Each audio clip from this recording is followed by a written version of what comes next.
नमस्कार। चुनाव आज तक देख रहे हैं आप और मैं हूं आपके साथ रोहित सिंह। पाटलिपुत्रा लोकसभा सीट जहां से आरजेडी सुप्रीमो लालू प्रसाद की बड़ी बेटी मीसा भारती चुनाव लड़ने जा रही हैं, उनको इस बार दुगनी चुनौती मिलने वाली है। यानी कि दो तरफा चुनौती उनको तरफ जो है इस बार मिलने जा रही है। और अगर बात करें तो 2014 और 2019 में भी मीसा भारती ने पाटलिपुत्रा लोकसभा सीट से चुनाव लड़ा था और उनके खिलाफ थे बीजेपी के रामकृपाल यादव, और रामकृपाल यादव ने दोनों ही चुनाव में मीसा भारती को करारी शिकस्त दी थी।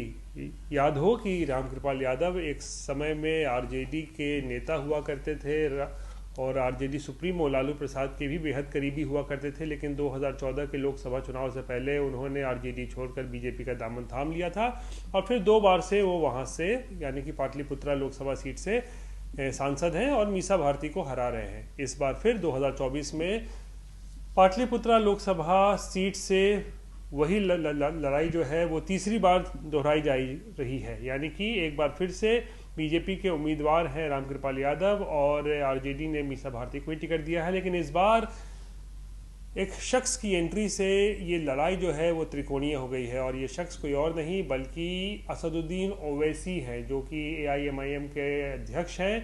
और इस बार ओवैसी की पार्टी जो है वो पाटलिपुत्रा में अपना डेब्यू करने जा रही है। इससे पहले कभी ओवैसी की पार्टी ने सीमांचल क्षेत्र से बाहर चुनाव नहीं लड़ा है, लेकिन इस बार किशनगंज के बाद अब पाटलिपुत्रा में भी लोकसभा चुनाव लड़ने जा रही है ओवैसी की पार्टी। इसकी घोषणा कर दी गई है। हालांकि उनका उम्मीदवार कौन होगा इसको लेकर अभी तक कोई खास जानकारी मिली नहीं है, लेकिन ये घोषणा आधिकारिक तौर पर कर दी गई है कि इस बार पाटलिपुत्रा से ओवैसी के पार्टी से उम्मीदवार खड़ा होगा और फिर जाहिर सी बात है ये मुकाबला जो है वो त्रिकोणीय हो जाएगा। बीजेपी से रामकृपाल यादव, आरजेडी से मीसा भारती और फिर MIM से जो है जो उम्मीदवार होगा वो त्रिकोणीय मुकाबले में जो है वो शामिल हो जाएगा। और दिलचस्प बात एक ये भी है कि अगर हम पाटलिपुत्रा लोकसभा सीट में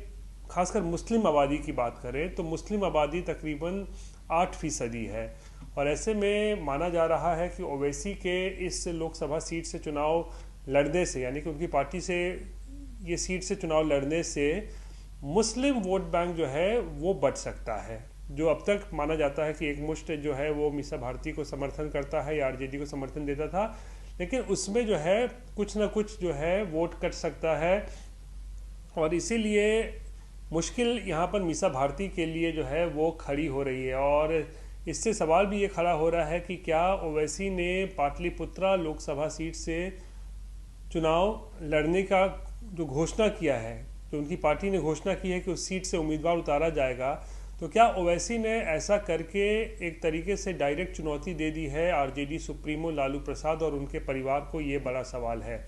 क्योंकि देखिए पिछले कुछ वक्त में अगर हम हालात पर नज़र डालें बिहार की राजनीति और ओवैसी को लेकर, तो 2020 के विधानसभा चुनाव में ओवैसी की पार्टी ने 5 सीटें जो है वो जीती थी, लेकिन कुछ ही समय के अंदर जो है MIM के जो 4 विधायक थे उनको आरजेडी ने तोड़ लिया और अपने दल में शामिल कर लिया। तो इससे भी ओवैसी जो है काफ़ी नाराज़ थे कि तेजस्वी यादव ने उनकी पार्टी में तोड़फोड़ की और उनके 4 विधायक को लेकर चलते बने। और कुछ दिन पहले तक ऐसा लग रहा था कि MIM जो है केवल किशनगंज में ही चुनाव लड़ेगी, जहां पर दूसरे चरण में मतदान हो चुका है। वहां पे ओवैसी ने अपना एक उम्मीदवार खड़ा किया है, प्रदेश अध्यक्ष उनके पार्टी के अख्तरुल ईमान, तो वो तो चुनाव लड़ रहे हैं, वहाँ चुनाव हो भी चुका है। लेकिन अब पाटलिपुत्रा के साथ साथ और 8 जगह पे चुनाव लड़ने की घोषणा कर दी है। लेकिन यहाँ पर हमारा जो एक फोकस है वो पाटलिपुत्रा को लेकर है कि क्या पाटलिपुत्रा लोकसभा से उम्मीदवार खड़ा करने का ऐलान करके डायरेक्ट चुनौती, डायरेक्ट एक तरीके से कहें तो पंगा ले लिया है ओवैसी ने लालू परिवार से? ये एक बड़ा सवाल है। दिलचस्प होगा ये मुकाबला देखने में भी कि आखिर इसके क्या परिणाम आते हैं। लेकिन आखिर क्यों पाटलिपुत्रा सीट को ही चुना गया है ओवैसी के द्वारा चुनाव लड़ने के लिए, खासकर लालू परिवार को चुनौती देने के लिए? ये बहुत ही दिलचस्प है, क्योंकि याद हो कि इस बार के लोकसभा चुनाव में 2 सीटों पर जो है वो लालू परिवार के सदस्य चुनाव लड़ रहे हैं। एक मीसा भारती खुद हैं जो पाटलिपुत्रा से चुनाव लड़ रही हैं, दूसरा जो है वो रोहिणी आचार्य हैं, उनकी दूसरी बेटी जो सिंगापुर में रहती हैं। इस बार चुनाव लड़ने के लिए वो आई हैं बिहार, और सारण लोकसभा सीट से चुनाव लड़ रही हैं। तो सारण में तो मुकाबला एक तरीके से कहें तो डायरेक्ट मुकाबला है बीजेपी बनाम आरजेडी। आरजेडी से रोहिणी आचार्य हैं, बीजेपी से राजीव प्रताप रूडी हैं। लेकिन मीसा भारती के लिए जो है ओवैसी ने एक तरीके से कहें तो मुश्किल, और बहुत बड़ी मुश्किल जो है वो खड़ी कर दी है, ये घोषणा करके कि उनकी पार्टी वहाँ से चुनाव लड़ेगी। अब ऐसे में देखना होगा कि इस त्रिकोणीय मुकाबले में क्या नतीजा निकलता है, क्योंकि अब तक का जो एक कहें तो डायरेक्ट जब मुकाबला हो रहा था बीजेपी और आरजेडी का, तो उसमें तो आरजेडी की हार हो रही थी। मीसा भारती दोनों चुनाव हार चुकी हैं, लेकिन इस बार जब त्रिकोणीय मुकाबला होगा और परिस्थिति भी अब लगता है ओवैसी की एंट्री के बाद अनुकूल नहीं है, तो ऐसे में अब चुनौती जो है मीसा भारती के सामने जो है और ज़्यादा बढ़ गई है कि कैसे वो इस बार पाटलिपुत्रा में अच्छा प्रदर्शन कर सकें। रोहित सिंह, पटना, चुनाव आज तक।